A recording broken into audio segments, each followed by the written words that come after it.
Olá, pessoal. Eu aqui. Eu vou passar para vocês um corte da CPMI de ontem, do senador Marcos Rogério, que foi o arraso. Ele acabou com os petistas. Mas, apesar que os petistas não têm vergonha na cara, né? Mas tudo bem. É uma parte boa de assistir. E vou avisar também vocês que acabou hoje o Jeffrey Chiquini, aquele advogado do Felipe Martins, que recebeu a informação que todos os advogados, jornalistas, mídia, influenciadores que falar alguma coisa do Senado, do governo, do Supremo, dos ministros, vai entrar na justiça, vão processar. Então, gente, eu vou ter que me resguardar um pouco, que eu já estou muito velha para poder ir presa, com um monte de remédio, então não dá, né?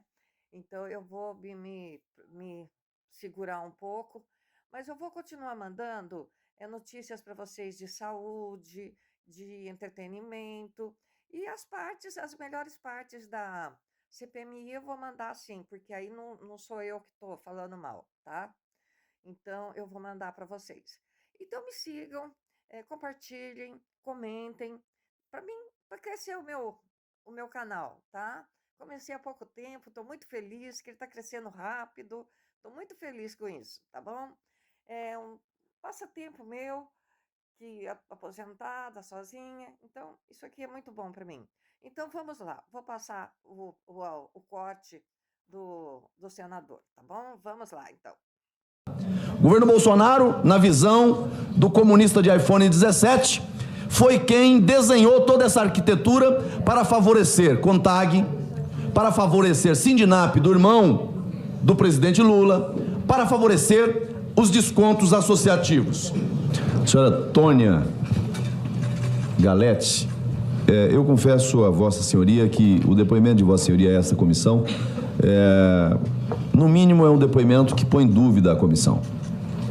Porque boa parte dos depoentes que vêm aqui adotam uma postura diferente da postura que Vossa Senhoria adotou, expondo alguns pontos, não enfrentando outros, não conseguindo esclarecer algumas questões que envolvem, inclusive, familiares. Mas penso que, de modo geral, a fala de Vossa Senhoria vai na direção de alguém que está atuando como testemunha no ambiente desta CPMI no dia de hoje. E essa comissão não pode errar o alvo. Não podemos atacar o carteiro, não podemos atacar o mensageiro, alerta feito por Vossa Senhoria. A senhora disse que denunciou o escândalo dos descontos. Disse que teriam tomado algumas medidas. E eu pergunto, quem o mensageiro diz que meteu a mão no dinheiro dos aposentados no Brasil? Olha, eu não sou órgão de fiscalização, né? Não tenho poder de polícia, nem nada parecido. O que eu fiz foi alertar sobre algo que estávamos vivendo na prática e na ponta, com os aposentados e pensionistas sendo desfiliados do sindicato, filiados em outro, sem terem dado nenhuma autorização. E foi isso que nós alertamos e também estávamos vendo o crescimento abrupto, como passou naquele gráfico anterior. Então, foi esse o nosso alerta. Olha, tem coisa errada, vamos olhar. A senhora alertou o ex-ministro Lupe? Sim. Alertou o Steffanotto? Eu acho que quando eu falei em junho, quando eu fiz o alerta oficial, o Steffanotto não estava, ele não era... Foi alertado? O Fidelis, sim. O Fidelis, sim. Quais foram as medidas adotadas efetivamente pelo ministro da Previdência ou pelo Fidelis?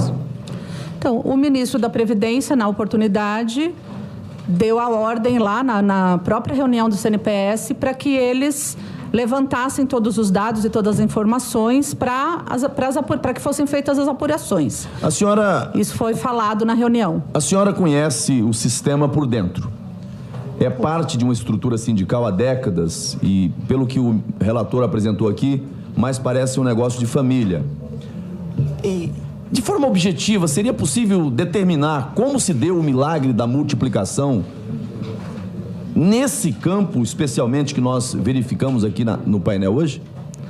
De que maneira essas associações, de uma hora para outra, apareceram com milhares e milhões de associados, incluindo o próprio Sindinap? O Sindinap não fraudou. Ele sai, num primeiro momento, de 20 milhões de contribuições para, 2 anos depois, 155 milhões de reais em arrecadação. Ele tinha 100 e poucos mil sócios, como foi mostrado, e ele mais que dobra a quantidade de sócios, crescendo a uma média de 4% ao mês. E ele também aumenta bastante o valor da mensalidade, de maneira que esse valor também é expressivo nesse aumento. O Sindinap aumentou o seu público de aposentados a partir especialmente de uma parceria que fez com o BMG. Sim.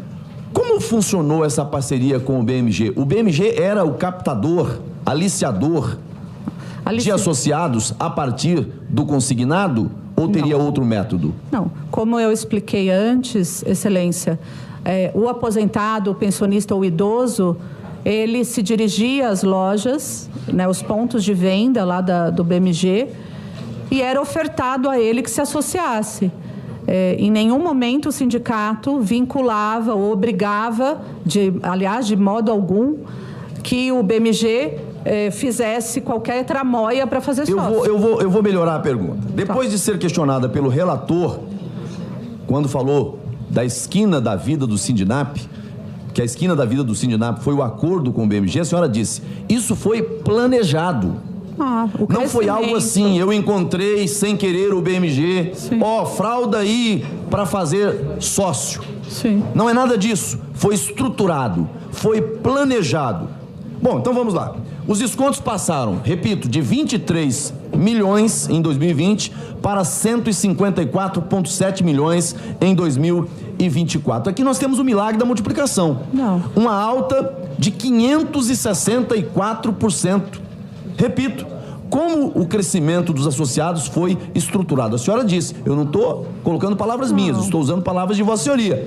Foi planejado, foi organizado. Não, mas o crescimento, Excelência, a gente tinha poucos, o sindicato tinha poucos sócios, estava perdendo sócios, conforme o gráfico mostrou. E o sindicato fez uma reunião de diretoria, várias reuniões. Olha, a gente precisa voltar a crescer o número de sócios, precisa voltar a fazer sócios. Vamos procurar parcerias para conseguir fazer esses sócios. Bom, é nesse sentido que eu disse que foi pensado e estruturado, que não foi algo aleatório. A senhora já disse aqui, contrariando uma informação do relator, reportando relatório da CGU do governo Lula. Disse textualmente que a CGU mentiu. Fraudou dados. Não, se eles fraudaram, eu não sei. Eu disse que eu não concordo com os dados que estão lá, que eu não reconheço. Reproduz a verdade ou foram fraudados? Não, mas não sou eu que estou falando. Ou a CGU do Lula está mentindo? Não sou eu que estou falando. Bom, então vamos em frente. Aqui, agora há pouco, comunista de iPhone 17 disse que tudo isso que aconteceu, da roubalheira aos aposentados, é fruto de uma engenharia do governo anterior, do governo Bolsonaro. O governo Bolsonaro, na visão do comunista de iPhone 17, foi quem desenhou toda essa arquitetura para favorecer CONTAG, para favorecer Sindinap, do irmão do presidente Lula, para favorecer os descontos associativos. E querem convencer o Brasil. Aí usam um vídeo do presidente Bolsonaro falando aqui, tem fraude sim, tem que enfrentar. Agora, sabe qual é a diferença entre um governo de corruptos e de um governo que enfrenta corruptos? Tá aqui. Nós tivemos a medida provisória 871 de 2019, MP antifraude. Qual foi a mobilização da CONTAG e dos aloprados de esquerda contra a MP 871? Discursos inflamados no plenário da Câmara dos Deputados, que na próxima audiência nós vamos colocar aqui para aumentar um pouco a audiência da CPI. Botar no painel para todo mundo ver. Contra essa MP. Primeira e única medida em 30 anos que atacou fraudes no INSS. Revalidação anual de autorização de desconto associativo. Quem impôs isso foi o governo Bolsonaro. Portanto, o governo Bolsonaro não prevaricou. Agora, Vossa Senhoria vem aqui e diz, alertei o ministro da Previdência. Fez o quê? Nada. alertei o Fidelis. Fez o quê? Nada também, efetivamente. Não estou dizendo que não fez nada no sentido de dizer, olha, isso é grave, isso tem que ser visto, tem que ser observado. Palavras ao vento não resolve nada. Agora, fizeram sim. Anularam o processo, a determinação do decreto e da instrução normativa do governo Bolsonaro, que dizia o seguinte: recebida a lista, essa lista tem que passar antes pela autarquia INSS. Agora, os fraudadores ou os apoiadores da fraude, aqueles que se associaram à fraude, o governo de esquerda vai dizer, não tem que fazer mais nada disso não. Mande direto para a Dataprev e desconto já. Se associaram ao crime, senhores. Vai vendo, Brasil, se associaram ao crime, mas o método deles é: acuse o outro daquilo que esse governo faz. Minhas senhoras e meus senhores que nos acompanham neste momento, fiscalização e suspensão de ACTs, teve alguma no governo do PT? Não teve. No do governo Bolsonaro teve. Em 2019, 4 ACTs suspensos ou cancelados. Em 2020, 1 ACT cancelado.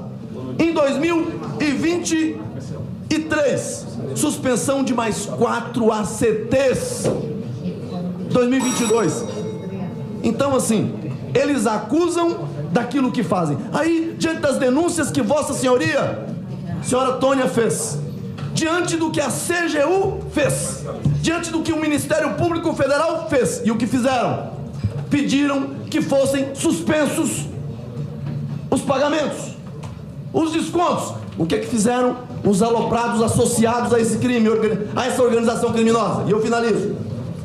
Recurso para que não impedisse o desconto. Quando conseguiram uma decisão judicial, o TCU mandou parar, recorreram. Quando conseguiram uma decisão para manter os descontos, comemoraram, celebraram. Não foi Lula que acabou com os descontos associativos, não. Quem determinou o fim dos descontos foi o Poder Judiciário. E quem acabou com essa sangria, repito, foi a Controladoria Geral da União, junto com a Polícia Federal, sobretudo o trabalho da Polícia Federal. É preciso dar nomes a quem fraudou, quem se beneficiou e quem se associou a essa roubalheira apoiando quem fraudava.